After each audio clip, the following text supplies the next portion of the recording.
All right, guys. Good to have everybody back again. We've got Bob Eblen again, national columnist with D2-Football.com, talking about the quarterfinals. We've got 4 games this week, Bob, and we had some good ones this past week and a couple of huge upsets, huh? Tell me what we have to look forward to this weekend, Bob.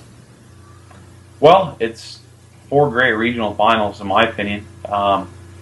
It's games, a couple of the games like Pittsburgh State against Northwest Missouri State. That's 2 old rivals going at it. They met before in the playoffs. They play every year in conference. They know each other about as much as 2 teams can be familiar with one another. And then you got a completely different situation like Delta State playing North Greenville. Delta State's a playoff regular, of course, but North Greenville, first time ever in the playoffs, and they're just lighting everybody up. Who knows what Jamie Chadwell's team is going to bring in that game? So it's very interesting. I expect 4 very good games though this weekend. Delta State put it all over North Alabama, huh? That was surprising. You know, Ron Roberts' team, I don't know what the deal is. This is 2 years in a row now where the regular season has kind of been, it's almost like another practice for those guys or something. They kind of limped through the regular season and they looked, you know, last year they lost 3 games, still made the national championship game. This year they lost 2. They limped through a lot of games, did not look good at times. They get in the playoffs, they absolutely rolled North Alabama. I mean, they played their best game of the year. Right now, you know, 2 weeks ago I would have said I don't think Delta State's on my short list of national championship possibilities, and now they keep playing like they are. They could very easily be back in Florence the 2nd year in a row. When you look at the bracket, yeah, you can definitely see it happening. You know, down in the Pueblo region, we got a 4 and a 6 seed that have advanced, huh? Yeah, well, you know, the 4 seed's Minnesota Duluth. Pretty good 4 seed. You know, they're not as good as they have been. You know, I think if you asked Bob Nielsen, he'd tell you that they're not as talented as they've been in the 08, 09, and 2010 seasons. They won 2 national titles during that span, but they just know how to win this time of the year. You know, they're 11-1 in the playoffs, going back to 2008 with 2 national championships, and they won 8 games by a touchdown or less. Including both games this year and all 4 games last year. They have the formula where they run the ball, they play defense, and you got to play perfect to beat them. And they could very easily win again this week. Wayne State is a 6th seed. Is the kind of team where they limped into the playoffs, weren't playing well at the end of the year, but once they got in, they're dangerous. And Paul Winter's got a lot of talent on that team. They got 2,000-yard rushers in the backfield. They got a big-time receiver. They got some players on defense. That's going to be a great game. Could go either way in Duluth this weekend. Nice. All right, I kind of jumped over Delta State and North Greenville. Tell me about that game. Well, North Greenville, like I said, they've come out of nowhere. I mean, 2 years ago when Jamie Chadwell was hired, I mean, this is a team that plays as an independent, kind of obscure. They just kind of had to play whoever they could find to schedule. Didn't have a lot of continuity with their program. Coach Chadwell comes in there. They set up an alliance with the South Atlantic Conference to at least give them some scheduling. So they have 8 games. They're not a member of the conference, but at least they have a schedule that allows them to get in the playoffs if they do well enough that schedule.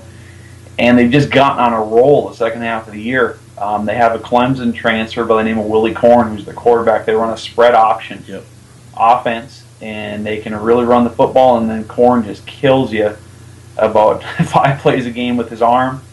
And, you know, I've had to do my own research on him. You know, the last 2 or 3 weeks, I didn't know a lot about him.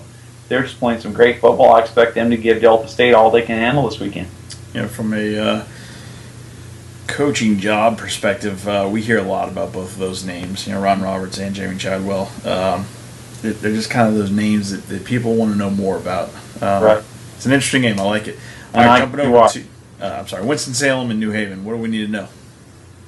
Well, Winston-Salem is a team, I think I mentioned this last week or the week before when we talked, Scott, that they came back from Division I. They were in the process of moving from Division II to Division I, aborted that a couple years ago, and Division II allowed them to come back and be playoff eligible right away. So as part of that, they got a lot of holdover talent on their roster from when they had the higher scholarship numbers.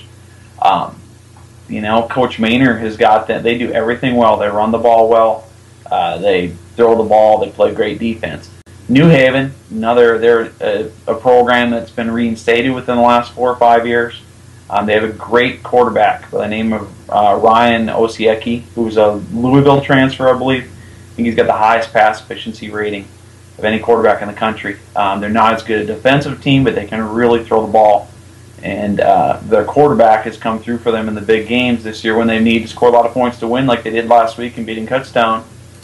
He just comes through, and I think he threw for like 450 and 5 scores last week. Mm-hmm. So I think Winston-Salem's a bit stronger team overall, but it would not surprise me one bit at all to see New Haven go down there and win that game.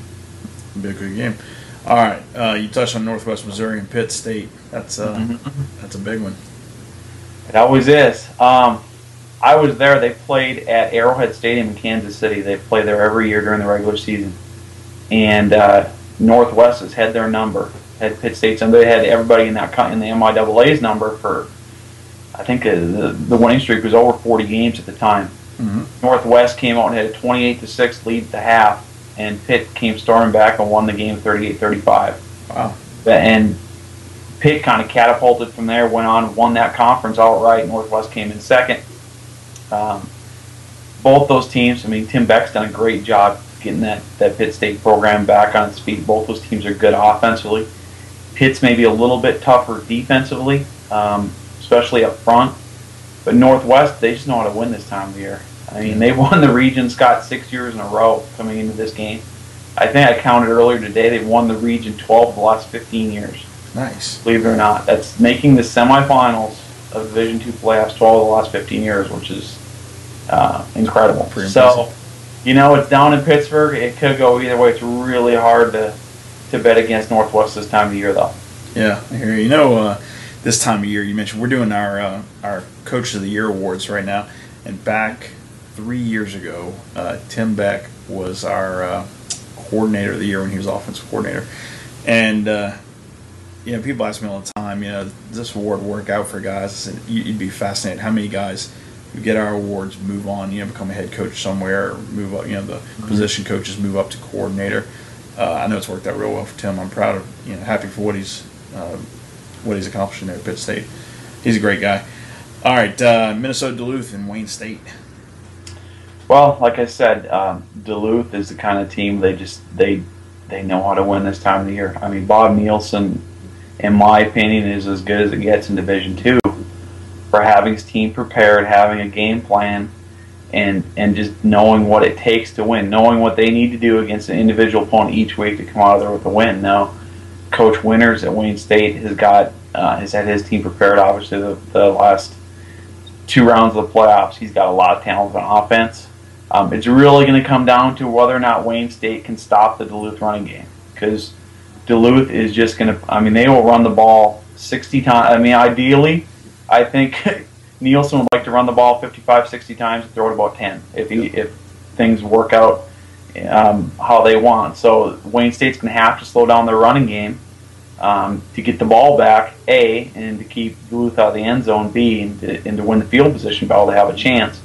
And they're up playing in Duluth. You never know what the weather's going to be like this time of the year right next to the big old Lake Superior there, if you're going to get snow or wind or what the case may be. But Wayne State has the talent to go up there and compete with them. It's really hard to, it's really hard to pick against Duluth, though, this time of the year. They just know how to win.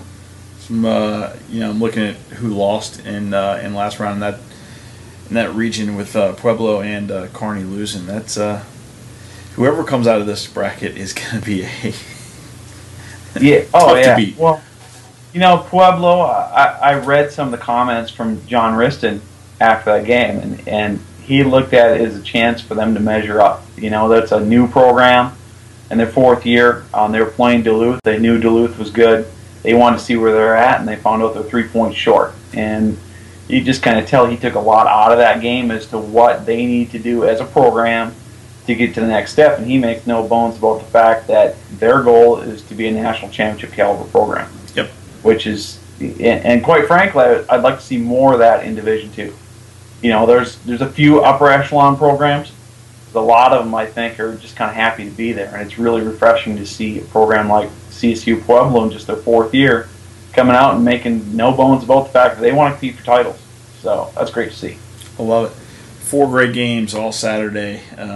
Next week we get back together, have 2 games to talk about. That'll be good fun. Bob, I appreciate it. Yep, it's going to be a really interesting weekend. It is. All right, Bob. Thank you very much. Yep, no problem, Scott.